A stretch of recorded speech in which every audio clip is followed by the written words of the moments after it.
Welcome to Raghav real estates and properties. இன்றைக்கி பார்க்க போகிற 60 சென்ட் ஃபார்ம் சைட்டு எங்கேன்னு பார்த்துட்டோம்னாங்க பொள்ளாச்சிங்க. பொள்ளாச்சிலேருந்து மேற்கு சைடு ட்ராவல் பண்ணி வந்தோம்னா திருச்சூர் என்ஹெச் மெயின் ரோடுங்க. அந்த என்ஹெச் மெயின் ரோடு மேலேயே அமைஞ்சிருக்குதுங்க இந்த ப்ராப்பர்ட்டி.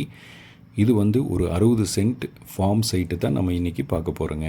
ரோடு பேஸ்னு பார்த்துட்டோம்னா ஒரு 200 அடி ரோடு பேஸ் வருங்க. நல்ல ஸ்கொயரான ப்ராப்பர்ட்டிங்க.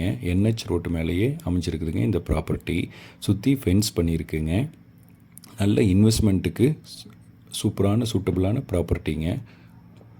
இந்த சைட்டோட அளவுன்னு பார்த்துட்டோம்னா ஃப்ரண்டேஜ் 110 அடியும், லென்த்து பார்த்தீங்கன்னா 240 அடியும் இருக்குங்க. மொத்தம் 60 சென்ட் உள்ள சைட்டை தான் நம்ம பார்க்க போகிறோங்க. நல்ல கடைகளுக்கு, ஹோட்டல்ஸுக்கு நல்ல சூட்டபிளான ப்ராப்பர்ட்டிங்க. ஓனர் என்ன ரேட் கோட் பண்ணுறாருன்னு பார்த்தீங்கன்னா பெர் சென்ட் 10 lakhs சொல்கிறாருங்க. சொல்லும் விலை தானுங்க. உட்காந்து பேசி இன்னும் கம்மி பண்ணலாங்க. மறக்காமல் நம்ம சேனலை சப்ஸ்கிரைப் பண்ணுங்கள். Thank you for வாட்சிங்க.